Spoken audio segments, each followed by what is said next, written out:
Nah, terus ada paket Law of Attraction Wisdom yang lain yang saya bawa untuk menutup sesi kita malam hari ini, yaitu wisdom tentang positive thinking dan negative thinking. Yang positive thinking saya ambil misalnya dari Gandhi. Ini pernah saya sampaikan di beberapa sesi. Tetaplah berpikir positif, sebab pikiranmu akan membuahkan kata-kata. Tetaplah berkata yang positif, sebab kata-katamu akan membuahkan perilaku. Tetaplah berperilaku positif, sebab perilakumu akan menjadi kebiasaan. Tetaplah dengan kebiasaan positif, karena kebiasaanmu akan menjadi nilai-nilai. Tetaplah dengan nilai-nilai yang positif, karena nilai-nilaimu akan menjadi takdirmu. Jadi sejak pikiran, perkataan, perbuatan, kebiasaan, dan nilai hidup, kita harus positif. Karena disitulah nanti akhirnya takdir hidup kita.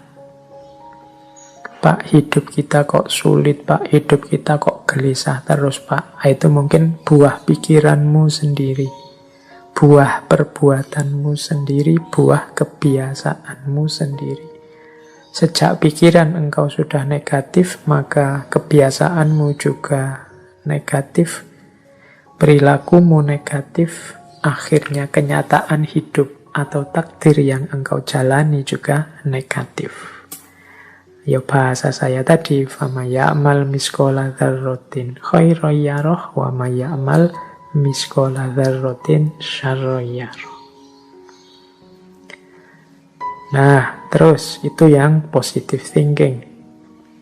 Kalau yang negative thinking, saya ambil, ini menarik, saya ambil dari tokoh populer dari dunia olahraga, Muhammad Ali.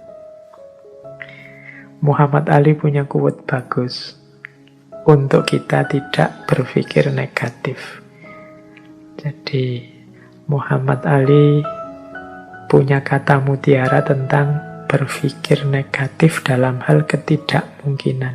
Maksudnya kita itu kan sering kalau mau melakukan sesuatu, mau bermimpi yang besar-besar, kita patahkan mimpi kita sendiri dengan, tidak mungkin. Nah, menurut Muhammad Ali, tidak mungkin adalah kata-kata besar yang digunakan orang kecil yang menganggap lebih mudah hidup di dunia sebagaimana adanya daripada menggali kekuatan yang mereka miliki untuk mengubahnya. Jadi menurut Muhammad Ali, kalau kita sering merasa tidak mungkin bisa, tidak mungkin sukses, tidak mungkin berhasil, itu berarti kita hanya orang kecil, bukan orang besar yang berpikir besar. Kita orang yang hidup bisanya hanya mengalir saja, mengikuti situasi apa adanya, tidak menggali kekuatan kita untuk mengubah, memperjuangkan hidup agar jadi lebih baik. Tidak mungkin itu bukan fakta, namun opini. Nah, jadi menurut Muhammad Ali, tidak mungkin itu kenyataannya tidak begitu. Hanya pendapatmu yang begitu, akhirnya kejadian beneran. Kalau engkau menganggap tidak mungkin, ya jadinya tidak mungkin beneran. Karena dengan menganggap tidak mungkin, kamu akhirnya tidak ngapa-ngapain. Wong tidak mungkin. Tidak mungkin, Pak, saya itu bisa jadi begini. Tidak mungkin, Pak, saya bisa sukses seperti itu. Tidak mungkin, Pak, saya bisa membuat yang seperti itu. Ya sudah. Kalau engkau bilang tidak mungkin, ya tidak akan wujud. Wong kau sendiri bilang tidak mungkin. Padahal tidak mungkin itu sebenarnya hanya opini, bukan fakta. Itu kan pendapatmu. Tapi ya, karena pendapatmu begitu, yang semula bukan fakta, nanti akan melahirkan fakta yang begitu. Diawali dari pendapatmu sendiri. Tidak mungkin itu hanya potensi. Tidak mungkin itu temporer. Tidak mungkin itu omong kosong. Itu kelanjutan dari quote-nya Muhammad Ali. Tidak mungkin itu ya memang potensi. Kalau engkau serius berusaha ya ketidakmungkinan akan berubah jadi kemungkinan.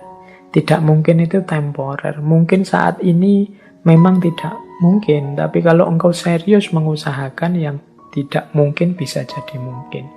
Maka tinggalkan kata-kata tidak mungkin. Tidak mungkin itu omong kosong belaka. Ini contoh dari negative thinking. Jadi orang yang berpikir negatif itu kan sering antara lain untuk hal-hal yang besar dan penting dia jawabnya tidak mungkin. Baik. Itu paket wisdom yang kelima tentang negative thinking. Oke teman-teman, ini waktunya sudah mau habis. Terakhir, ya kalau saya sambungkan dengan kajian Islam, karena kita ini judulnya ngaji ya. Mungkin yang ingin explore lebih jauh relevansinya dengan argumen-argumen keislaman, bisa disambungkan the law of attraction ini dengan wawasan-wawasan tentang doa. Misalnya dari surat Al-Mu'min ayat 60. Wa qala rabbukum ud'uni astajib lakum. Ud'uni astajib lakum. Berdoalah padaku, pasti aku penuhi. Tadi ya di proses law of attraction tadi kan awalnya mintalah, inginkanlah. Allah menegaskan berdoalah.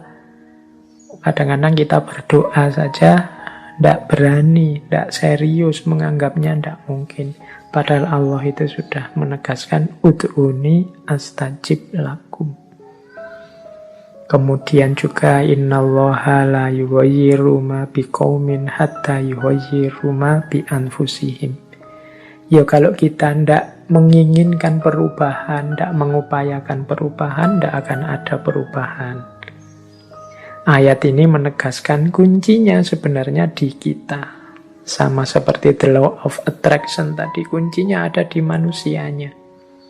Al-Quran surat Ar-Ra'd ayat 11. Silakan digali, mungkin ada relevansinya dengan yang saya jelaskan di depan.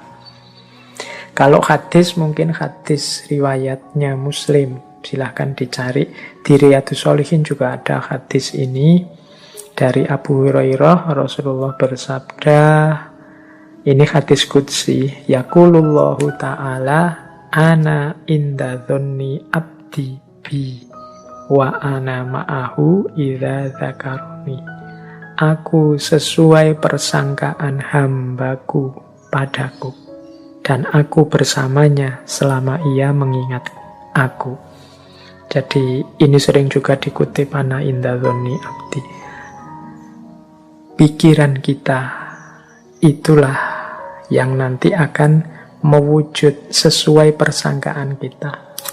Kalau kita berpikir yang positif-positif, zon kita isinya yang baik-baik, husnuzon, yaitu nanti yang akan diwujudkan oleh Allah, itu yang akan terjadi. Tapi kalau isinya yang jelek-jelek, prasangka-prasangka kita negatif, yaitu juga yang nanti akan mewujud. Terserah persangkaan hambaku padaku. Kalau engkau menganggap Allah maha penyayang, maha pemurah, ana inda dhonni abdi, demikian juga sebaliknya. Ya silahkan, mungkin ada yang tertarik mau meneliti teori the law of attraction ini. Kalau dalam perspektif Islam dengan Al-Quran dan hadisnya mungkin ada kesamaan-kesamaan tertentu dengan ayat-ayat atau hadis-hadis atau pandangan para ulama tertentu.